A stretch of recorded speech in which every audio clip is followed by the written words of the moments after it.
So I'll be perhaps repeating a few things that we've already spoken about today, but again, I'm reiterating it because it is actually really important. So we've already covered some of those topics, but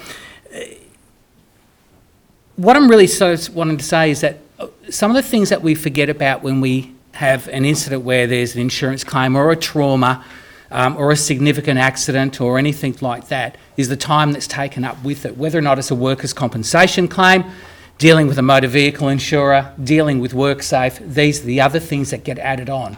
So you have to remember this, so that those risk management tools that everyone's talked about today actually help you to have a more efficient business and a more enjoyable workplace. So I will get started. So I'm just going to basically talk about just a few observations more than anything else. And some of you run businesses, some of you are just are employed, but they are relevant to you because they affect the viability of the business. So with workers' compensation, just to talk about this, because everybody loves workers' compensation, insurers are being a lot more aggressive with loadings on adverse claims. So I'll give you a bit of an example in a moment. Adverse claims can mean one large claim or it can mean multiple smaller claims. It doesn't really matter. Depends on the size and the scale of the business and so on. The current Gazette rate. So this is what? So for every $100, you're getting charged, most insurers are charging $5.53 for the workers' compensation insurance, okay? New operators though, we're seeing a trend of about 7% being charged, so they're being loaded up straight away because they're basically sort of banking on perhaps there's going to be some issues within there. Insurers can load up to 75% on top of that 5.5% rate without any trouble at all. So if you've got an adverse claims history or there's any issues that may have come up, they can load up straight away. If it's going to be really ugly, they'll get nasty and they'll take you off to work cover and make an application to actually increase your rate further, and that can affect the viability of your business, as I say. So just as a case study, we know of one client who, and it's just a small operator, right? He's got his truck and his trailer, or maybe a couple of trucks or whatever the case is. He's been in business for a couple of years. He's had one claim for $60,000. There's another one.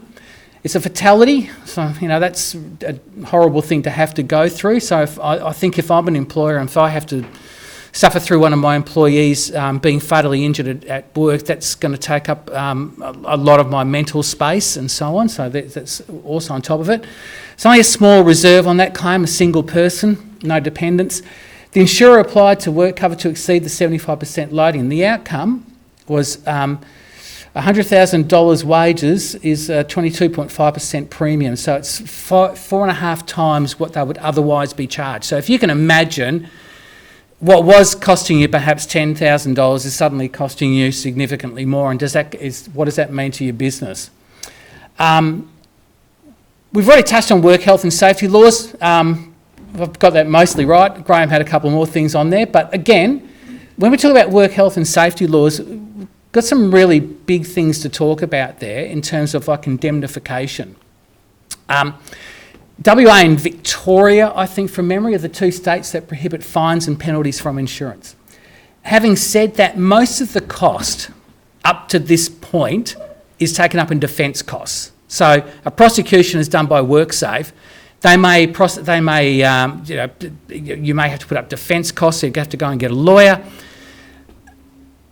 The fines and penalties to this point have not been so significant that it actually makes a great deal of difference, but it's going to make a difference now because WorkSafe are obviously going to be far more proactive in actually prosecuting people and applying higher fines.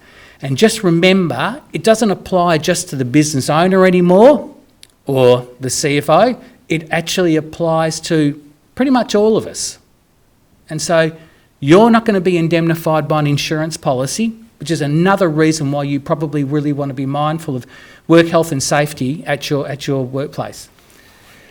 Case study. Now, this is not to do with transport, but I think it's really relevant because this is even before the newly enacted legislation came along, they made some increases. In May 2021, an Esperance builder was in prison for 6 months plus 18 months suspended, copped a fine, and the company was fined $500,000. left one man dead and another severely injured. The basic details was he was building a shed. He had two blokes unharnessed up on top of the shed. Wind came up, blew them off there, killed one, really seriously injured another. They did not have any certification to be working on that sort of job site. I don't think he had a crane operator's ticket, and so on. So he was significantly penalised.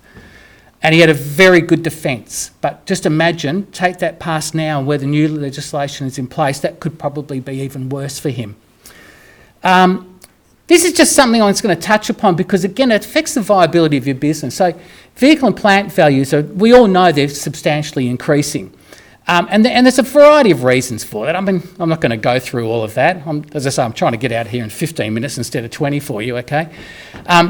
But there's reasons for it happening. So what we've seen in the last couple of years is about a 70% increase on vehicle values.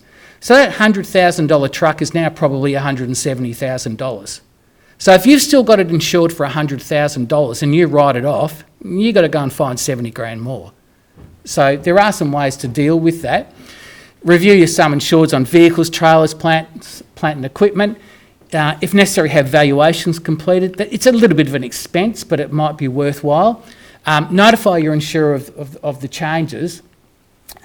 What happens is if you declare, if you've just got your vehicles insured for market value, sorry to be using a bit of jargon stuff here, but I've got just the only way I can explain it.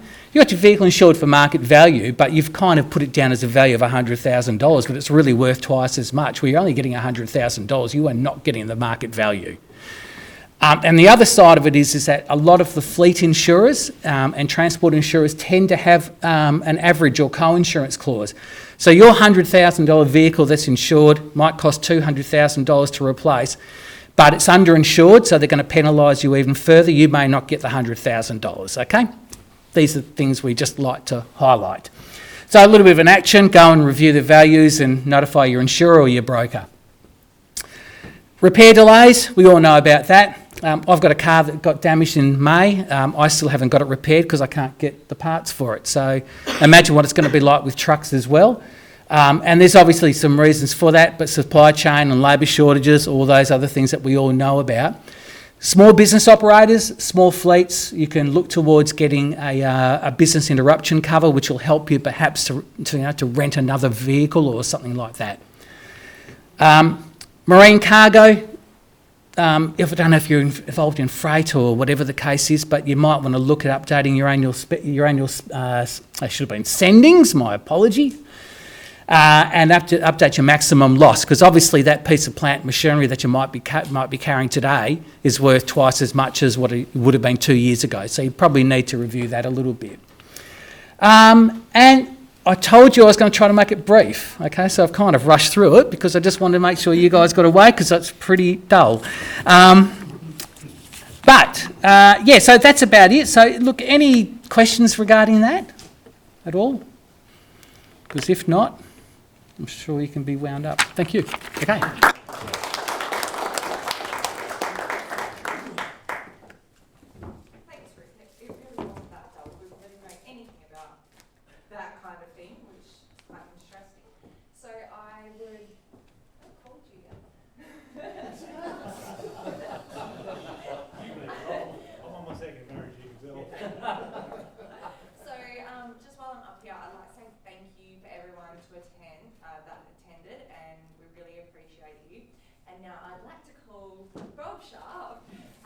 To give you an update on Instructor and to close the forum officially.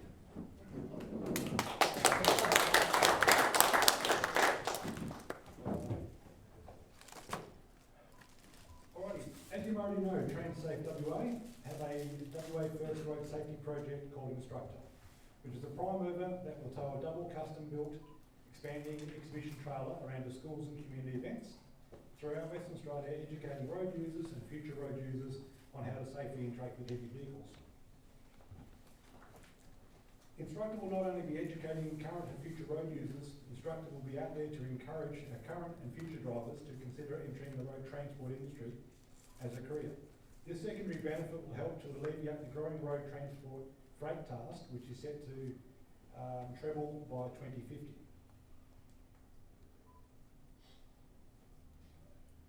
You've all seen our instructor prime mover out the front. As mentioned by Mike Rutherford earlier, the Sino-Truck Side-Track prime mover has been very kindly supplied by Sino-Truck Sales Scooter. A UHF radio has been donated by GME Australia. A sensor fifth wheel turntable donated by Joss in Welshpool and fitted by West Oz Custom Trucks in High Wycombe. The purple wrap was donated by 3M Australia and applied by Vinyl Wraps in Osborne Park. S&L truck detailers in Kewdale have done an amazing job on polishing up the fuel tanks and wheels for us. Most of this work has been done as in-kind sponsorship, which greatly helps us. Stage 2 of the trailer build is already underway in Perth. We've installed the Blue Diamond machinery supplied Denio 18 kVA power generator, and Howard Porter trailers are working on the ADR compliance, certification and licensing. The internal fit out will begin at the end of August, and we've already secured technology to be installed in the for the education delivery. Modern Motor Trimmers have donated 10 truck seats that will be used inside the trailer for the VR experience. We hope to have the trailer finished in the next 60 to 90 days. The instructor safety truck will comprise of 5 main activities.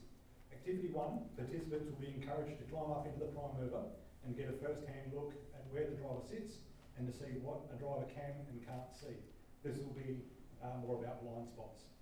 Activity 2, participants will be encouraged to enter the trailer. Participants will be encouraged to enter the trailer where they can sit on one of 10 actual truck seats. They will then be immersed in a virtual reality experience via wireless VR headsets. This experience will highlight the following situations: overtaking, turning trucks, blind spots and cutting in. Activity 3 will be, the participants will be encouraged to use one of 10 wall-mounted touchscreens to guide them through an interactive quiz and learning experience. Activity 4, participants will also get to view various road safety videos that will be shown on the trailer's interior rear wall. This will be achieved by a short throw projector, which is done. Lastly, activity 5, participants will be encouraged to pledge to do their part in reducing the road toll via another couple of wall-mounted touchscreens. As you can see, this safety truck is mostly about teaching current and future road users on how to safely interact with heavy vehicles, but it will also expose every participant to trucks and the transport industry. We are hoping that this exposure will help to encourage participants to consider a career in road transport. The TrainSafe WA Instructor Safety Truck Project has received hard-fought funding from the West Australian Road Safety Commission and the NHVR's Heavy Vehicle Safety Initiative. We are actively seeking safety partners to join TrainSafe to help us support our dedicated safety truck and the delivery of our road safety initiatives. Okay. There is a copy of the Safety Partners Benefit Table in the TrainSafe WA folder in your goodie bags. This table shows the different partner levels and benefits. Inclusions and benefits range from discounted ticket, forum tickets right up to having your business logo on the instructor safety truck and TrainSafe WA instructor staff uniforms, driver buddy on tour opportunities, and having an instructor attend your business, family day or major event. In choosing to sponsor the TrainSafe WA and our instructor safety truck project, your contributions will be positively affecting the way young people and the broader community understand and interact with trucks. I invite you to consider the opportunities offered and encourage your participation as a safety partner. Your commitment will highlight your organisation as a safety leader and showcase your brand throughout urban and regional Western Australia and Australia-wide via media. We are currently seeking a fuel sponsor for our safety truck, and if you or your organisation can help, I'd be more than happy to catch up and discuss the sponsorship opportunities in more detail. And I'd like to thank you all for your participation in this being our 27th Road Transport Safety Forum. This concludes our event, but please feel free to stay and chat. There's a heap of food still available up there. There's some Glad Wrap bags, Luke Seal bags. Fill them up, please. Otherwise it goes home to my house. So if you all, thank you very much again, and thanks for those that could stay for the full day. Enjoy, help yourselves, stay safe. Thank you.